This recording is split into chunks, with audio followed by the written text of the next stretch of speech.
today, with Michael Ford from Aegis joining the panel, David Greenman and from Humaseal, and Sanjay Kupikar from the IPC. And I'm actually going to go straight into the IPC because IPC has recently done a study and has found some interesting findings about the workforce issues that the industry is facing. Sanjay, can you just give us an overview of those key findings first? Sure, my pleasure. On a quarterly basis, IPC does what we call a pulse of the industry.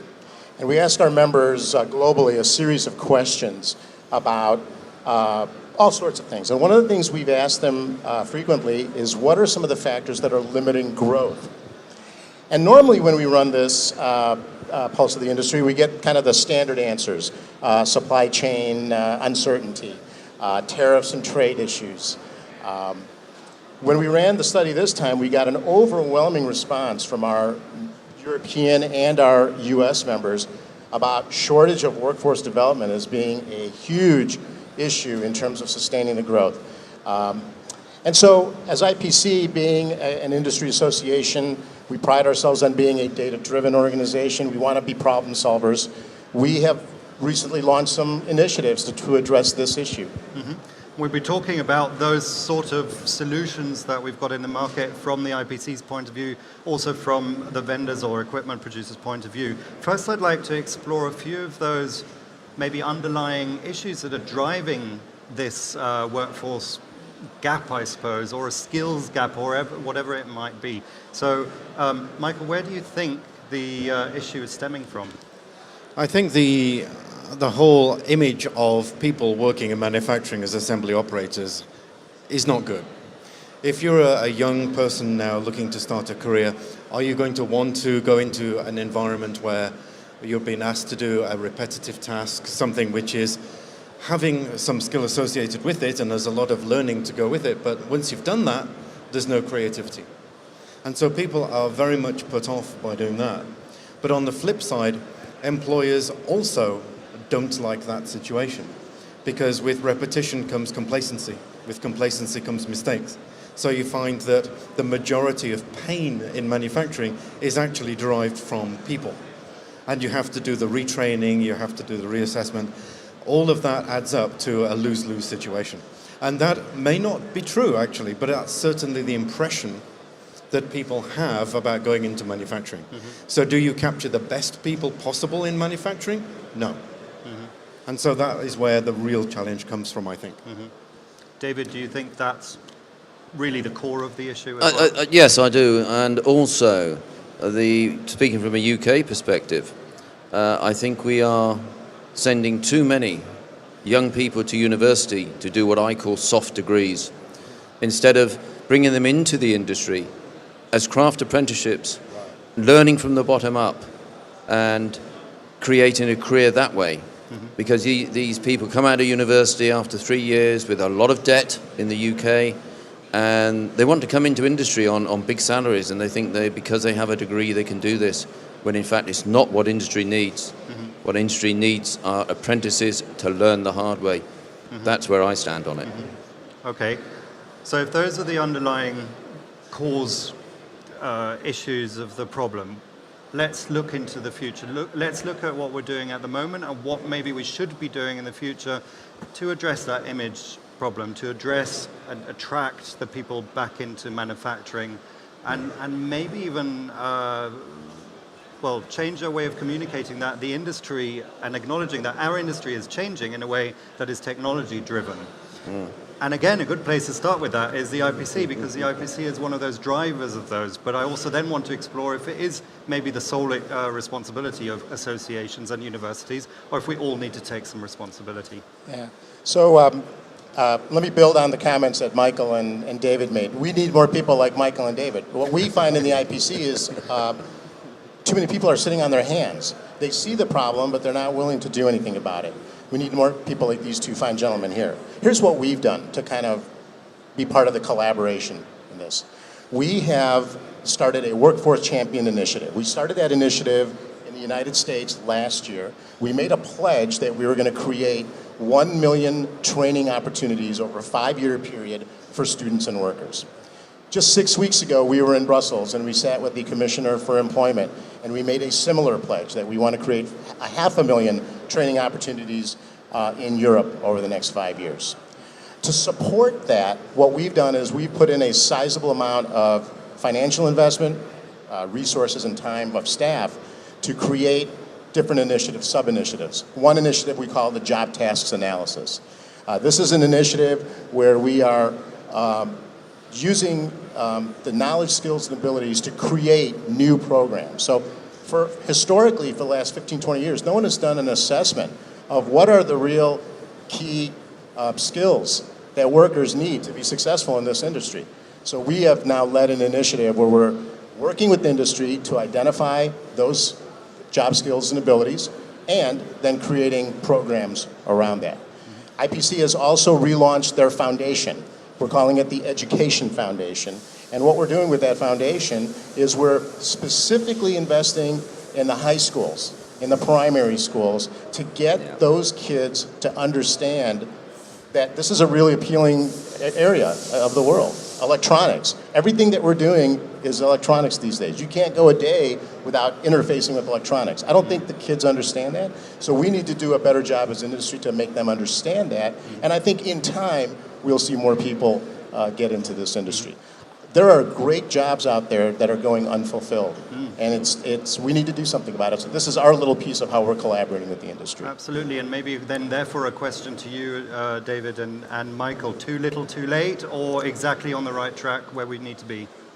I think it's not too late, but I think I agree we have to get into the primary schools, we have to teach the STEM program, get the kids interested in technology, not just from a point of view of playing games on boxes, but understand what's behind it.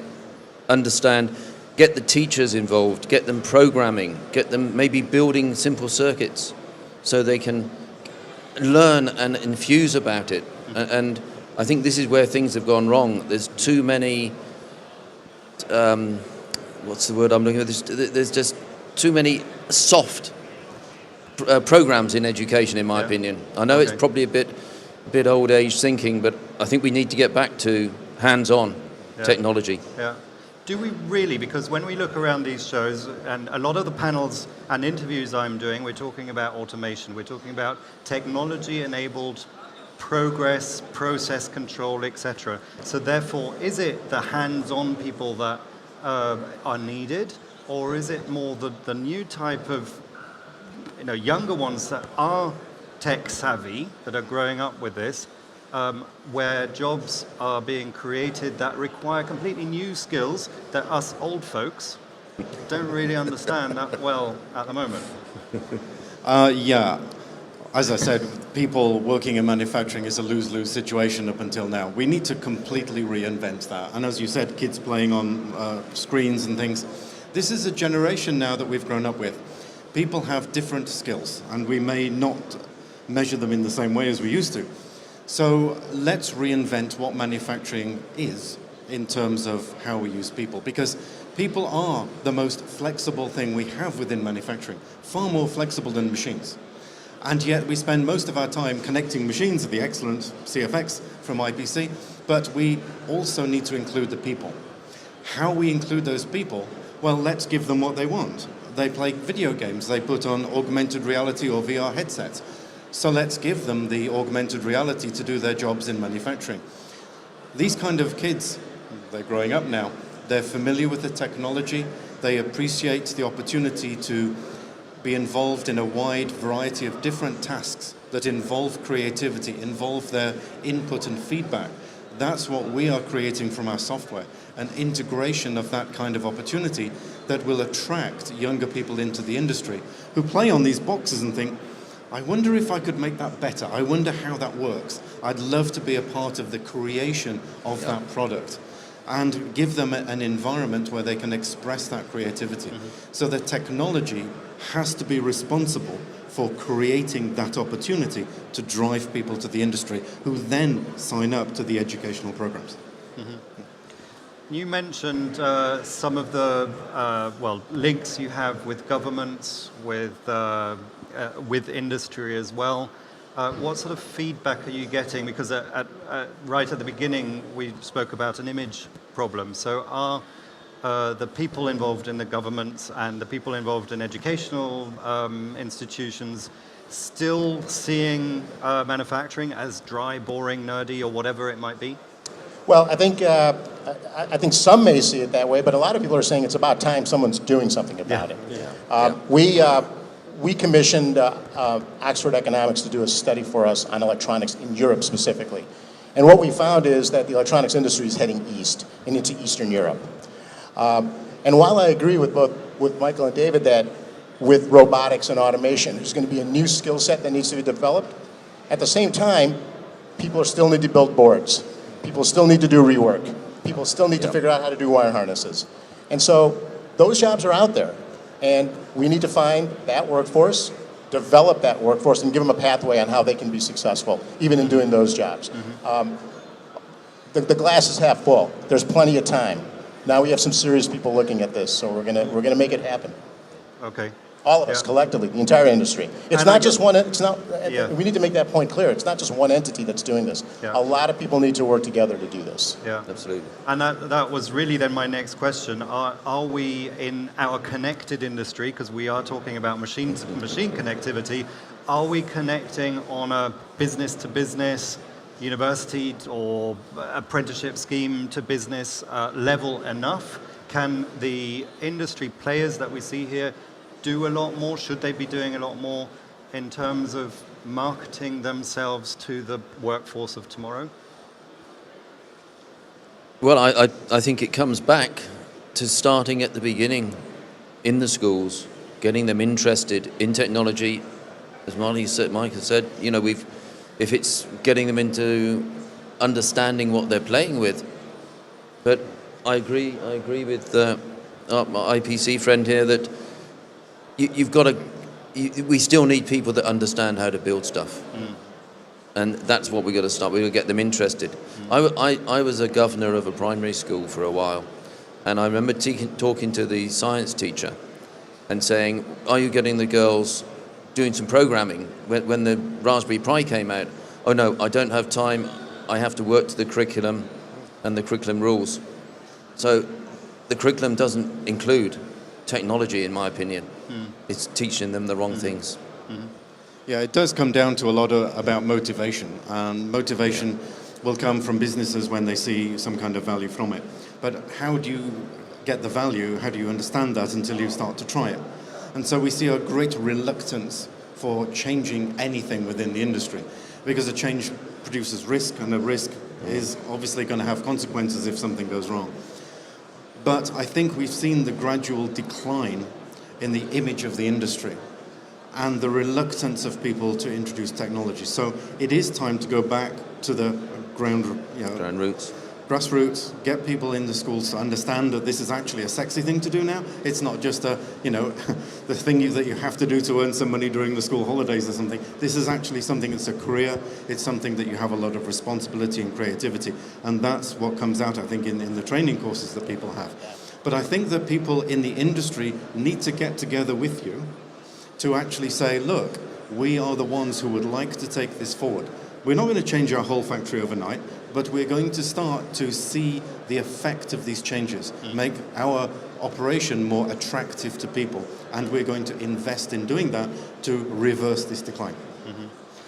Now, I'm sorry I have to interrupt this because we've come to the end of our session, but the three gentlemen will still be here for some questions, obviously straight after this. It's been very encouraging to hear that there are some great initiatives already coming out of the industry. I think we've still got a job to do, obviously, to improve our image, but looking at the audience, looking at my panel, I think we're pretty damn sexy. So I think a lot more people will come to the industry and enjoy it. So thank you very much for your time today, and good luck with the rest of the show here in Nuremberg. Thanks, Kim. Thank you, Kim. Thank you.